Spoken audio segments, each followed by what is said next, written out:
முதலில் இந்த சட்டங்கள் எதற்கு?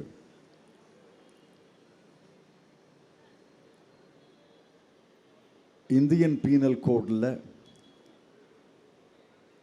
நாங்கள் பிரிவு பிரிவாக ஒப்பிட்டு பார்த்து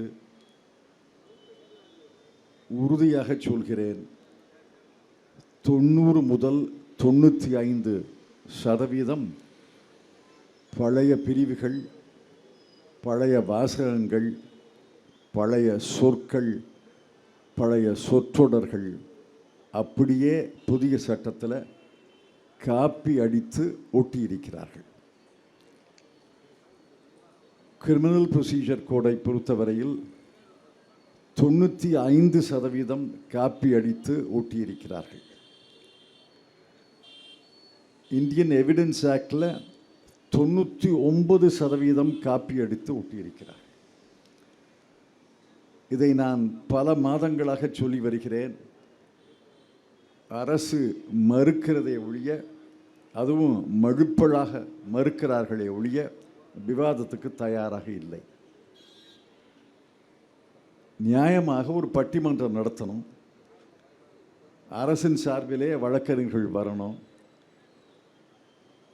இந்தியா கூட்டணியின் சார்பிலே இந்த பக்கம் வழக்கறிஞர்கள் இருக்கணும்.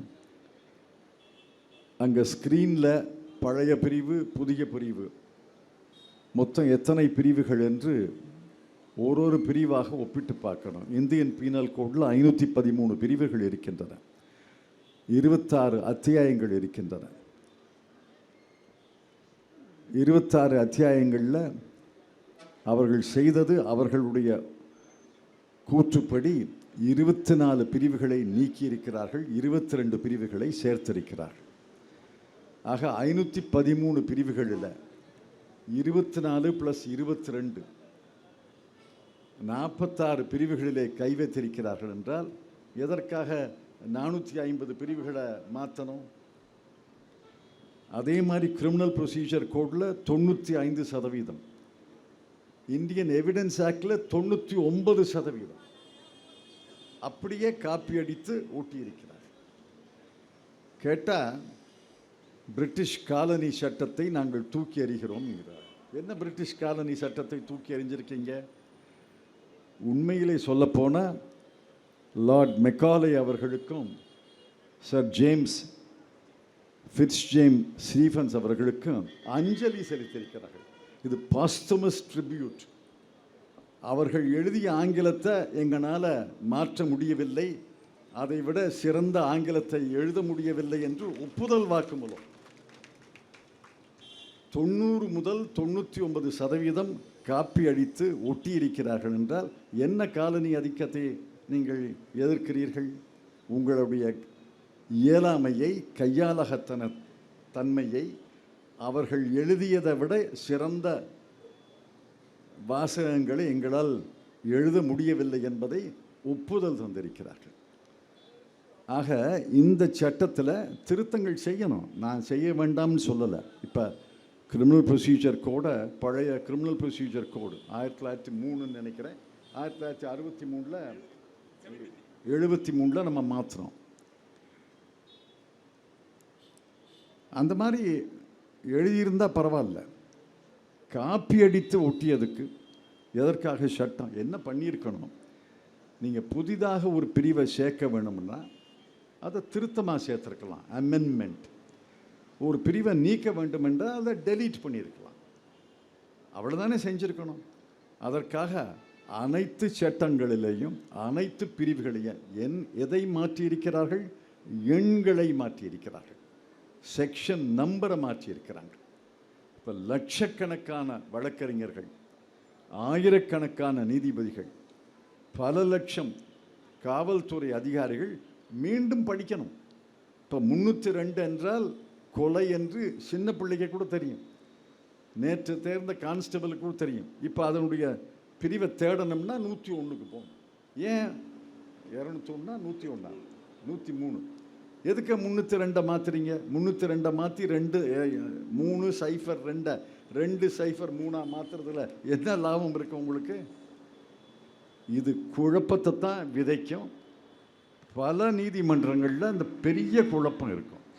ஆக முதல் செய்தி. ரெண்டாவது செய்தி, ஒரு சட்டத்தை, புதிய சட்டத்தை நிறைவேற்ற வேண்டும் என்றால் அதற்காக லா கமிஷன் ஒரு அமைப்பு இருக்கு. எதற்காக லா கமிஷன்? ஓய்வு பெற்ற நீதிபதிகள், மூத்த சட்ட வல்லுநர்கள், சட்ட பேராசிரியர்கள், பார்ட் டைமாக மூத்த வழக்கறிஞர்கள், இவையெல்லாம் சேர்த்து தானே லா கமிஷன், சட்ட கமிஷன். அந்த கமிஷனுக்கு நிரந்தர வழக்கறிஞர்கள், பணியாளர்கள் இருக்காங்க, நிரந்தர லீகல் ஸ்டாஃப் இருக்கு. அப்பப்போ அவர்கள் தேவையான வழக்கறிஞர்களை உதவி கேட்பார்கள். நாடு முழுவதும் சுற்றுப்பயணம் செய்வார்கள். Bar council, bar association, advocates அசோசியேஷனை கலந்து ஆலோசிப்பாங்க. பிறகு லா கமிஷன் அறிக்கை தரும். அந்த அறிக்கை நாடாளுமன்றத்தில் தாக்கல் செய்யப்படும். அந்த லா கமிஷனுக்கிட்ட இந்த 3 சட்டத்தையும் தந்து, இதை நாங்கள் திருத்தணும்னு விரும்புகிறோம், இந்தந்த யோசனைகள் எங்களுக்கு இருக்குது, எப்படி திருத்தலாம்னு லா கமிஷனை கேட்டிருக்கணுமா இல்லையா? லா கமிஷன் அவர்கள் வழக்கப்படி 6 மாதம் 9 மாதம் எடுத்துக்கொண்டு அனைத்து சட்டங்களையும் முழு நேரமாக படித்து பிறகு அறிக்கை தந்து, அதை உள்துறை அமைச்சகம் அதை ஆராய்ந்து நாடாளுமன்றத்திலே வரைவு சட்டத்தை தாக்கல் செய்து, நாடாளுமன்றத்திலே விவாதம் நடந்து, நிலைக்குழுவிலே விவாதம் நடந்து சட்டத்தை நிறைவேற்றுவதுதானே சரி. எதற்காக லா கமிஷனை புறக்கணிக்கின்றீங்க? Law commission has been bypassed. ஏன்? அதுக்கு என்ன காரணம்? காரணம் சொல்லணும் இல்லை. யாரோ 5-6 பேரை பார்ட் டைம் உறுப்பினர்களாக சேர்த்து, அவங்க பார்ட் டைம், முழு நேரம் அல்ல, பார்ட் டைம் பகுதி நேர உறுப்பினர்களாக ஒரு குழு அமைத்து, அந்த பகுதி நேர குழுவு ஒரு தயாரித்து, இந்த அறிக்கையை தரல, எங்களுக்கு வரைவு சட்டம் தான் வந்திருக்கு. இந்த வரைவு சட்டத்துக்கு பின்னாடி இருந்த அறிக்கை வரல. வரைவு சட்டம் வந்துச்சு. அந்த வரைவு சட்டத்தை நாடாளுமன்றத்தில் அறிமுகம் செய்தார்கள். நிலைக்குழுவுக்கு போணுச்சு. நிலைக்குழுக்கு தலைவர் உத்தரப்பிரதேசத்தினுடைய முன்னாள் காவல்துறை தலைவர். அவர் காவல்துறை தலைவராக இருந்தே இந்த சட்டத்தினுடைய நிலைக்குழுக்கு தலைவராக இருப்பது தவறு. உத்தரப்பிரதேசத்தில் என்ன சட்டம் ஒழுங்கு இருக்கு? அவர் என்ன காவல்துறை தலைவராக இருந்தார்? நல்ல மனுஷன், அது விடுங்க. அவர் அரசு சொன்னதை அப்படியே ஏற்றுக்கொண்டார். ஆக லா கமிஷனுக்கு இதை ரெஃபரன்ஸ் செய்யாதது, லா கமிஷனுடைய ஆலோசனையை கேட்காதது மிகப்பெரிய தவறு. சரி, சட்டத்தில் சீர்திருத்தம் பண்ணுறீங்க. இப்போ உலகம் முழுவதும் மரண தண்டனை என்பது ஒழிக்கப்பட்டிருக்கிறது. Death penalty has been abolished. மரண தண்டனை தேவையில்லை, ஆயுள் முழுவதும் தண்டனை அப்படின்னு அதற்கு பதிலாக ஒரு தண்டனையை உருவாக்கியிருக்கிறார்கள். மரண தண்டனை தொடர்ந்து இருக்கு. மரண தண்டனை இருக்கு என்பது மட்டுமல்ல, சாலிட்டரி கன்ஃபைன்மெண்ட் என்று ஒரு புதிய பிரிவை சேர்த்திருக்கிறார்கள். சாலிட்டரி கன்ஃபைன்மெண்ட் என்பது அரசியல் சாசனத்தில் unusual and cruel punishment. Solitary confinement உலகத்தில் எந்த நாட்டிலையும் கிடையாது. ஆனால் இப்போ சாலிட்டரி கன்ஃபைன்மெண்ட் ஒரு தண்டனையை சேர்த்துருக்காங்க. அப்புறம் 2 வாசகம், life sentence, life sentence for the reminder of the life. ரெண்டுக்கு என்ன வேறுபாடு எங்களுக்கு தெரியல. கேட்டோம், sentence for life, sentence for reminder of the life, ரெண்டுக்கும் வேறுபாடு இருக்கா? ஒன்று தானா? ரெண்டும் ஒன்று தான் என்றால் ஏன் 2 சொற்றொடர்களை பயன்படுத்துகிறீங்க? ரெண்டும் வேறுபட்டதல்ல என்றால் எந்த குற்றத்துக்கு சென்டென்ஸ் ஃபார் லைஃப், எந்த குற்றத்துக்கு sentence for reminder of life என்று தெளிவுபடுத்த வேண்டுமான அதுக்கு பதில் கிடையாது. ஆக நான் மறுப்பு குறிப்பு எழுதியிருக்கிறேன். திரு என்ஆர் இளங்கோ அவர்களை கலந்து அந்த மறுப்பு குறிப்பை எழுதியிருக்கிறேன். என்ஆர் இளங்கோ அவர்கள் அந்த மறுப்பு குறிப்பை அவர் எழுதியிருக்கிறார், வில்சன் எழுதியிருக்கிறார், டெரக் ஓபரைன் எழுதியிருக்கிறார், தயாநிதி மாறன் எழுதியிருக்கிறார், பலர் எழுதியிருக்கிறோம். அந்த எந்த மறுப்பு குறிப்பை நாடாளுமன்றத்தில் உள்துறை அமைச்சர் விளக்கி பேசியிருக்கிறார். எந்த மறுப்பை ஏற்றுக்கொள்ள முடியாது, அதற்கான இந்த காரணங்களை சொல்கிறேன்னு சொல்லலையே. நாடாளுமன்றத்தில் 2023 டிசம்பர் மாதம் 19, 20 மக்களவையில், டிசம்பர் மாதம் 21ஆம் தேதி மாநிலங்களவையில் விவாதம் நடந்ததாக குறிப்பு இருக்குது. ஒரு எதிர்க்கட்சி உறுப்பினர் கூட கிடையாது.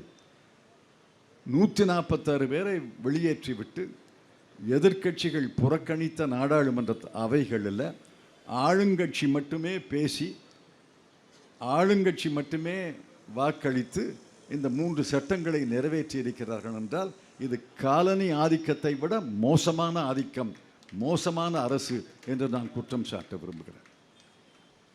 அப்புறம் பல கோளாறுகள் இருக்குது, அதையெல்லாம் சுட்டி காட்டியிருக்கிறோம். பிரிவாக சொல்கிறதென்றா ரொம்ப நேரம் ஆகும், தேவையில்லை. நல்ல வேளையாக மறுப்பு குறிப்புகள் அந்த நாடாளுமன்ற நிலைக்குழுவின் அறிக்கையில் அனுபந்தமாக இணைத்திருக்கிறார்கள். அந்த அறிக்கையை படித்து பாருங்கள். அது சாஃப்ட் காப்பியும் இருக்குது, ஹார்ட் காப்பியும் இருக்குது. அந்த அறிக்கையை படித்து பாருங்கள். அந்த அறிக்கையில் இருக்கிற மறுப்பு குறிப்புகளையும் படித்து பாருங்கள். படித்து பார்த்துட்டு அதை தமிழ்படுத்தி கொண்டு நீங்கள் சொல்ல வேண்டும் என்று கேட்டுக்கொள்கிறேன். இறுதியாக ஒரு கருத்து. நான் நீண்ட நாட்களாக ஒரு கருத்தை சொல்லி வருகிறேன். நீதிமன்றத்தில் ஒருத்தரை கைது செய்து நீதிபதி முன்னால் கொண்டு வந்தால் இப்போ இருக்கிற வழக்கம், மனுதாரருடைய வழக்கறிஞர் எதற்கு எனக்கு இடைக்கால ஜாமீன் அல்லது ஜாமீன் தர வேண்டும் என்று மனு போட வேண்டும். அதானே இன்னைக்கு முறை. Petitioner should apply for freedom, liberty, பேல்.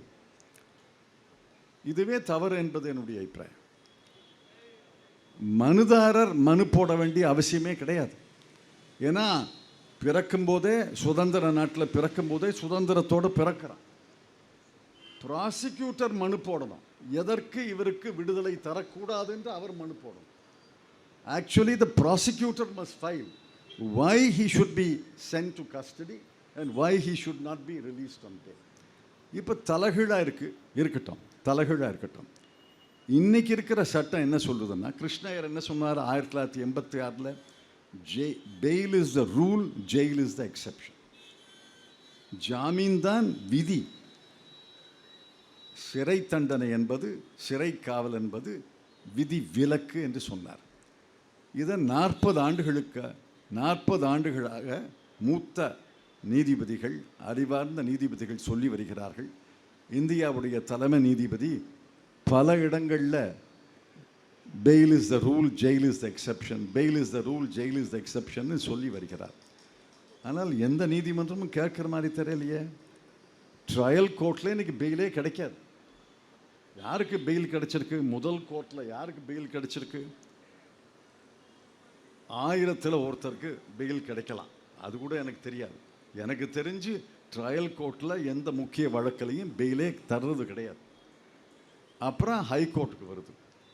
ஹைகோர்ட்டில் 90% பெயில் மறுக்கப்படுகிறது. அதனால தான் சுப்ரீம் கோர்ட்டில் ஒவ்வொரு அமர்வு 17, 16 அமர்வுகள் இருக்குது. ஒவ்வொரு அமர்வுலையும் ஒவ்வொரு பெஞ்சிலையும் காலையில் 5, 10 பெயில் அப்ளிகேஷன் வருது. ஆக சுப்ரீம் கோர்ட்டில் மட்டும் ஒரு நாளைக்கு ஏறத்தாழ 100 பெயில் அப்ளிகேஷன் வருது. பல பெயில் அப்ளிகேஷன் தேங்கி நிற்கிது, அதை லிஸ்டிங் ஆகலை. ஆக எத்தனை பேர் சுப்ரீம் கோர்ட்டில் போய் பெயில் வாங்க முடியும்? இந்த சட்டம் இதை இன்னும் மோசமாக்கிறது. இன்றைக்கி இருக்கிற சட்டம் 15 நாட்கள் தான் போலீஸ் காவலில் எடுக்க முடியும்னு. இப்போ இருக்கிற சட்டம் அதில் மிகப்பெரிய குழப்பத்தை ஏற்படுத்தியிருக்கு. 15 நாட்கள் சிறை விசாரணை கைதியாக போலீஸ் காவலில் எடுக்கலாம். இப்போ அது முதல் 15 நாட்கள் தான் இன்றைக்கி சட்டம் இளங்கோ விளக்குவார். முதல் 15 நாட்களில் கைதானோ முதல் 15 நாட்களில் தான் காவல்துறை காவல் கைதியாக எடுக்கலாம். இப்போ இந்த 15 நாளை 3 நாள், 2 நாள், 4 நாள் துண்டு துண்டாக எடுக்கலாம்னு ஒரு சட்டம். இது என்ன ஆகும்? நடைமுறையில் என்ன ஆகும்? ஒரு கைதி அங்கே நீதிபதி முன்னால் கொண்டு போகிறப்படுறாருன்னா, காவல்துறை ப்ராசிக்யூட்டர் என்ன சொல்வார்? எனக்கு 4 நாள் போலீஸ் காவல் வேணும். 4 நாள் போலீஸ் காவல் வேணும்னு கேட்கும்போது, மீண்டும் நான் வந்து 3 நாள் 4 நாள் போலீஸ் காவல் கேட்பேன் அப்படின்னு சொல்கிற 4 நாள் காவல் கேட்குறார். ஆக 4 நாள் காவலுக்கு பிறகு நீதிபதி என்ன செய்வார்? மீண்டும் ஒரு வாரம் கழித்து 4 நாள் காவல் கேட்பாங்கன்னா, அந்த இடைப்பட்ட ஒரு வாரத்தில் ஜாமீனா தருவார். அந்த இடைப்பட்ட ஒரு காலத்தில் ஜுடிஷியல் கஸ்டடியில் அனுப்புவார். அதனுடைய விளைவு என்ன? துண்டு துண்டாக போலீஸ் காவலை கேட்க முடியும் என்றால், அதுவும் 15 நாட்களை துண்டு துண்டாக 60 முதல் 90 நாட்களுக்குள்ளே கேட்க முடியும் என்றால், இடைப்பட்ட காலங்களிலே கண்டிப்பாக நீதிபதிகள் 199 நீதிபதிகள் சிறை காவலுக்கு அனுப்புவாங்க. அதனுடைய விளைவு என்ன? 69 நாட்கள் 90 நாட்களுக்கு பெயிலே கிடைக்காது. யாருக்கும் ஜாமீனே கிடைக்காது. எவ்வளவு சின்ன குற்றம் செய்திருந்தாலும், எவ்வளவு பெரிய குற்றம் செய்திருந்தாலும் ஜாமீனே கிடைக்காது. இது என்ன சட்டம்? இது சுதந்திர நாட்டில் இந்த சட்டம் அரசியல் சாசனத்துக்கு முரணானது என்று சொல்கிறோம். அது அரசியல் சாசன வழக்குகளை போடுவார்கள், அதில் தீர்ப்பு வரும். இந்த இடைப்பட்ட காலத்தில் என்ன ஆகும்? நான் சொல்கிறேன், முடிச்சுக்கிறேன். குறுகிய காலத்திலே மிகப்பெரிய குழப்பம் ஏற்படும். ஒவ்வொரு நீதிமன்றத்திலையும், ஒவ்வொரு மாநிலத்திலையும், ஒவ்வொரு ஹைகோர்ட்லேயும் பல வியாக்கியானங்கள் வரும். மிகப்பெரிய குழப்பம் இருக்கும். அந்த வியாக்கியானங்களுக்கு ரெஃபரன்ஸாக லா கமிஷனுடைய அறிக்கை இருந்திருந்தால், இதுதான் லா கமிஷன் யோசித்தது, எண்ணியது, ஆகவே அதன்படி இந்த பிரிவை வியாக்கியானம் செய்யணும்னு சொல்லலாம். லா கமிஷன் ரிப்போர்ட் கிடையாதே. எதை ரெஃபர் பண்ணுவீங்க? அமைச்சருடைய உரையை ரெஃபர் பண்ண முடியும்? ஆக குறுகிய காலத்திலே மிகப்பெரிய குழப்பம் ஏற்படும். இடைப்பட்ட காலத்திலே பல்வேறு வழக்குகள் நடக்கும். ஒரு உயர் நீதிமன்றத்தில் இந்த பிரிவு செல்லாதுன்னுவாங்க, இன்னொரு உயர் நீதிமன்றத்தில் இந்த பிரிவு செல்லாதுன்னுவாங்க. அவங்க தீர்ப்பு தருவாங்க. அந்த தீர்ப்பையெல்லாம் சேகரித்து உச்சநீதிமன்றம் தீர்ப்பு தரதுக்கு பல நாட்களாகும். நீண்ட காலத்தில் என்ன ஆகும்? கர்நாடகாவில் ஆகியிருக்கு. அவங்க 25 திருத்தங்களை நாங்கள் மாநில சட்டசபையிலே நிறைவேற்ற வேண்டும் என்று முடிவெடுத்திருக்காங்க.